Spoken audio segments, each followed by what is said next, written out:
हाल ही में कांग्रेस से भाजपा में शामिल हुई ज्योति मिर्धा ने हनुमान बेनीवाल को खुली चुनौती दी और कहा है अगर दम है तो हनुमान बेनीवाल खुद के दम पर उनके सामने चुनाव लड़कर दिखाए। और इसी चुनौती का जवाब देते हुए हनुमान बेनीवाल ने नवतेज टीवी से कहा कि ज्योति मिर्धा को पहली बार एमपी मैंने ही बनवाया था। मेरी रैलियों में तो इतनी भीड़ इकट्ठा होती है कि उसका रिकॉर्ड तो आज तक प्रधानमंत्री मोदी भी नहीं तोड़ पाए हैं। मैंने अकेले के दम पर प्रधानमंत्री मोदी, मुख्यमंत्री गहलोत और वसुंधरा राजे से लड़ाई की है। जहां पर जाकर ये लोग चरण छूकर आते हैं, वहां से तो मैं लड़ाई झगड़ा करके आया हूँ। कांग्रेस से बीजेपी में शामिल हुई ज्योति मिर्धा ने आते ही सबसे पहला जो हमला करा है वो अपने चिर प्रतिद्वंदी हनुमान बेनीवाल जी पे करा है। उन्होंने कहा है कि हनुमान बेनीवाल जी के साथ अब मैं दो हाथ करने को तैयार हूं और बेनीवाल जी में अगर दम है तो वो बिना किसी गठबंधन के वो चुनाव में है। सर क्या कहेंगे उनकी चुनौती पे? देखिए, ज्योति मिर्धा को पहली बार एमपी बनाया था, वो मैंने ही बनवाया था और मेरा वसुंधरा झगड़ा हो गया था और मेरी इच्छा थी कि नागौर में भाजपा को हराऊँ।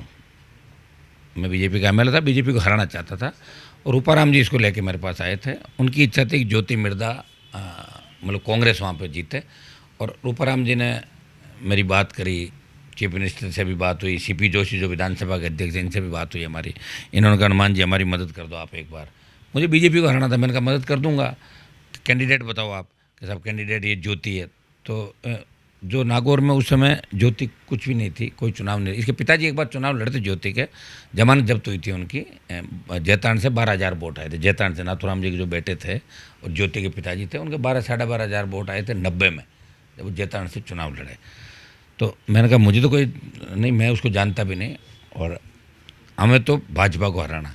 तो ज्योति भी आई, रूपाराम जी से बात हुई, ज्योति की मदद हमने कर दी, बीजेपी ने इसको एमपी बना दिया। तो 14 के अंदर 13 में निर्दलीय एमएलए का चुनाव जीता। तो बहुत से लोगों ने कहा कि आपको चुनाव लड़ना होगा।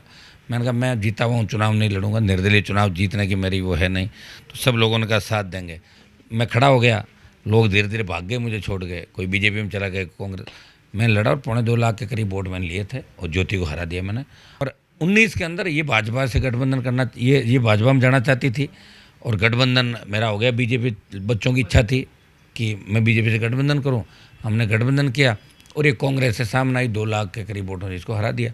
लेकिन 19 का चुनाव हारने के बाद मैंने तो 4 साल बाद इसको सीधा बीजेपी ऑफिस के अंदर ही देखा, कभी नहीं देखा मैंने कहाँ है कहाँ नहीं है। ज्योति के दादाजी तो मंत्री और कितने रहते, हम तो मंत्री नहीं रहता हमारे परिवार के अंदर। 12-13 चुनाव लड़े, अभी भी मंत्री हम लोग नहीं बने, मंत्री की इच्छा भी नहीं हमारी। लेकिन सच्चाई का हमने हमेशा साथ दिया, इसीलिए लोग आज हमारे साथ खड़े। पार्टी भी मैंने ही बनाई राजस्थान के अंदर। लोग तो मजाक उड़ाते हैं वहाँ सेंट्रल हॉल के अंदर पूरे राजस्थान की, कि राजस्थानी क्या कर सकते थे, कांग्रेस बीजेपी को वोट डालते हैं, कब थर्ड फ्रंट बना। मैंने एक संदेश दिया राजस्थान में कि थर्ड फ्रंट भी बना, पार्टी भी आई, ये झंडा भी आया। पहले लोग यूपी बिहार के उन ठगों के झंडे लेके घूमते थे, उन ठगों का झंडा हमने यहाँ से हटाया। राजस्थान के नए निर्माण के लिए हम इस बार पूरी ताकत के साथ चुनाव लड़ेंगे और जितनी भी चुनौतियाँ जो लोग देख रहे हैं, ये सब मेरे पास तो आके गए हुए हैं। मैं जानता हूँ इनका किस में कितना दम है और मैं सरकारों से लड़ा हूँ। मैं सीएम से लड़ा, वसुंधरा से लड़ा, गहलोत से लड़ा, मोदी से लड़ा। ये जहाँ जाके पैर छूते हैं वहाँ तो झगड़ा करके मैं आया हूँ। तो मेरे को चुनौती देने का मतलब, और मेरी आवश्यकता ही नहीं है। मेरे आगे 50 लोग हैं जो चुनौती स्वीकार करके ज्योति को हरा देंगे। मेरी जरूरत ही नहीं पड़ेगी और लगेगी नहीं, मैं खुद लड़ूंगा फिर चुनाव। देश और दुनिया की हर बड़ी खबर के लिए सब्सक्राइब करें नवतेज टीवी और पल पल के अपडेट्स के लिए बेल आइकन को दबाना ना भूलें, क्योंकि आपकी खबरों का भरोसेमंद साथी है नवतेज टीवी।